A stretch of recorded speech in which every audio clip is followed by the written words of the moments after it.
What's good? What's good, everybody? Welcome back to another episode of The Urban Platform Speaks. Make sure to like and subscribe as you come into the channel and check out the content. And with that being said, man, I want to speak on a recent podcast I was watching, and the guy's name is D. Allen Rich, right? And he was speaking on LeBron James and the comments that Nick Anderson made some comments about the LeBron James and the Michael Jordan debate, right?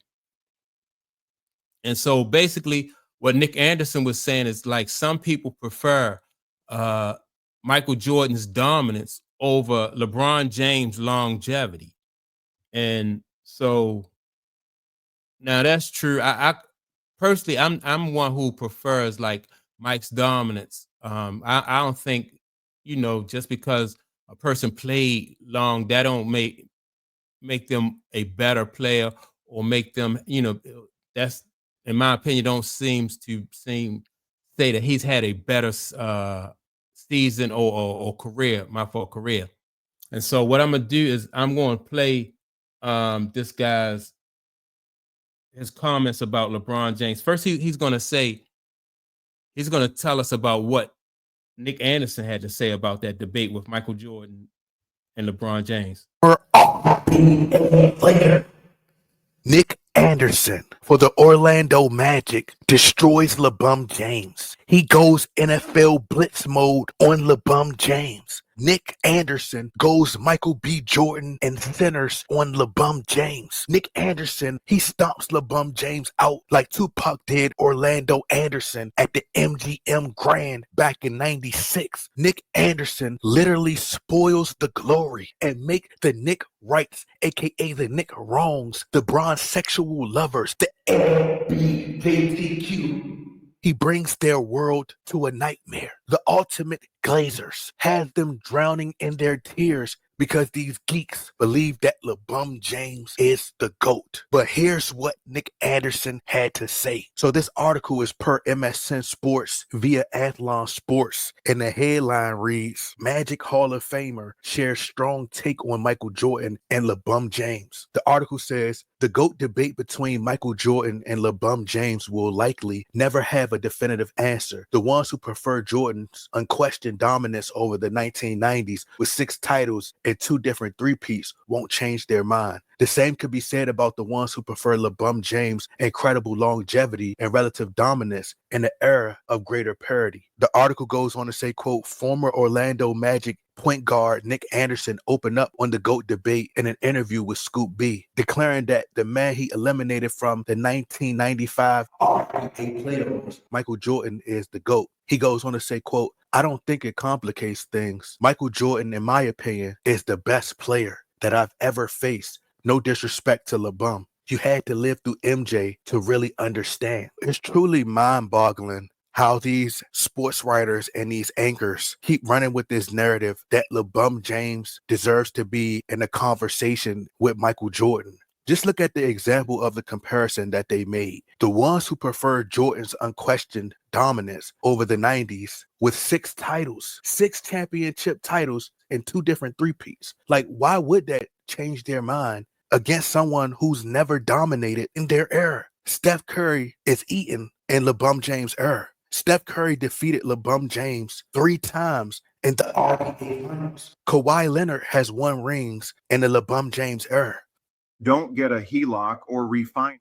So, I mean, these are all the facts that I've been stating for for years now. That like LeBron James, Mike kept some very good basketball players from getting rings. LeBron James is not the same case with LeBron James. So I don't understand how people are putting in it back. LeBron James era. Giannis Antetokounmpo has won championships in the so-called LeBron James era. Nikola Jokic. I mean, the list goes on. Not to mention when we speak about LeBron James's longevity, everything that LeBron James is trying to accomplish in a long period of time in his career, MJ had already accomplished it with less. So there's no conversation. LeBron James already know that the bar is set too high for him to even reach. And the same thing applies for the Kobe Bryant and LeBron James discussion. Kobe set the bar too high for LeBron James to even reach. LeBron James has had far more talented teammates alongside him than Michael Jordan. And so this narrative continues to play out. It continues to come out. Like, these are the facts that people can't really, you can't get around that. You know, like, you have some, like I said, you got Patrick Ewing, Karl Malone, Charles Barkley, John Stockton. You got some very good basketball players who did not get a ring during the Michael Jordan era. If you had to go through Chicago to get a ring when Mike was playing, it was a no-go. And so now, you know, you like the guy just said, you had Steph Curry he got 4 rings, 3 of them against LeBron. Then you have who else got rings? Tim Duncan got, rings, got a ring. You know, he had to go through LeBron. Who else beat them? Dallas beat them. The Spurs beat them. So Dirk Nowitzki has a ring, you know. So it's just, it's like I said, I think the debate is, is over. And to be honest, I don't think it was ever a debate. I couldn't understand why they were debating. It and again, like you said, the bar was just too high. For what Mike and Kobe did, as far as like how they dedicated themselves to the game, and no way in the world you got to come right you got to hit the ground running to have a chance to catch Michael Jordan or either Kobe Bryant. And LeBron James, early in his career, I thought he got off to a good start. Like when he was in Cleveland, although his first stint in Cleveland, they didn't win a championship, but I thought, he was working towards that. He was doing things that would make him, that would work towards that. I think when he went to Miami, that was like a bump in the road. I didn't think it was necessary for him to go to Miami, but when he did go to Miami, I thought it would have been a good idea for him to stay there and allow Pat Riley to help him. Pat Riley and Eric Spoelstra help him, achieve greatness. But for some reason, he wanted to leave, Miami. And once he left Miami, and and he went back to Cleveland. And I think he spent like 2 years in Cleveland, won 1 ring, 2 or 3 years, I think, in Cleveland, and won 1 ring. Because I don't think the first year he went back to Cleveland, I don't think he won. I think he won the second year. I don't know. Anyway, once he left Cleveland again and went to LA, and it's all downhill. Once he get to LA, besides that bubble championship, his career in LA has been like dismal, if you ask me. And so when you have a guy who has 3 championships, 4 championships, and like his 4 championships, like if you put LeBron 4 championships against Steph Curry's 4 championships, Steph Curry 4 championships, in my opinion, hold more weight than LeBron 4 championships. Number one, Steph Curry played his whole career at Golden State. So I think that stands for something. Number 2, Steph Curry beat LeBron James 3 times to win championships. So I don't know what else you could say. Like that their argument for LeBron James is just not holding water. And you have Nick Wright, another very good, excellent basketball player, coming forward and saying, he can't even understand. He don't get it. Why are these people, having LeBron James in this debate with Michael Jordan? And it's basically because of longevity. They don't have anything to really hang their hat on, so they say longevity or either that scoring title. So he's the number 1 scorer of all time. To me, I think that I just think that it's just like I said, debate over. I think that LeBron James, the longer he plays, the weaker his case, the weaker his case for that GOAT argument. I mean, everything LeBron is doing is really helping to destroy his GOAT argument. And LeBron James fans, really won't have a leg to stand on pretty soon. I hope LeBron James, in my opinion, I hope he play for another 2 years. So that'll be 24. I think in like 22, that'll be like about 24 years in the league.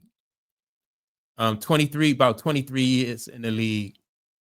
4 rings, because I doubt if he get another ring. 4 rings in 23 years. That's just crazy. That's just crazy. I think anybody who include him in that GOAT conversation, LeBron James really, in my opinion, he shouldn't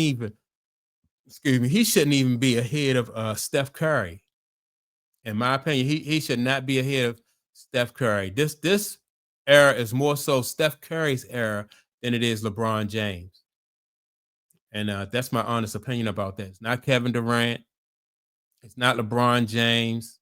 It's not Carmelo Anthony. It's more so Steph Curry. This is he's quietly kept his head down and and just carved out a great career without all of the I'm the GOAT, I'm the chosen one, and all this other stuff, man. I'm the king and all that stuff. He just kept his head down and carved out a great career. And LeBron James, he tried, he didn't make it. I think LeBron James is a very good basketball player, but I don't think he's one of the greatest of all time. I mean, he is, like I said in a previous video, Dr. J has LeBron James ranked at 15. And I can go for that. I can go for 15. He got him right behind Scottie Pippen also. I can go for that. If I was, I would take Scottie Pippen at his prime over LeBron James in his prime. And a lot of people were saying, probably would push back on that, but I would. Scottie was an excellent defender, two-way ball player. Facilitated the he ran that offense.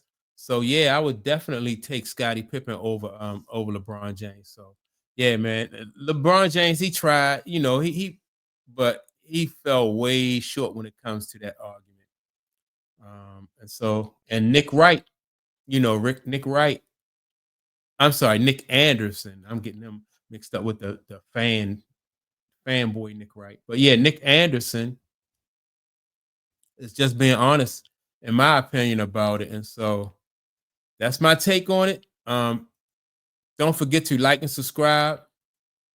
Also, with that being said, leave a message and let me know what you think about what Nick Anderson has had to say about LeBron James and Michael Jordan debate. He basically said it's over with. It's a non topic.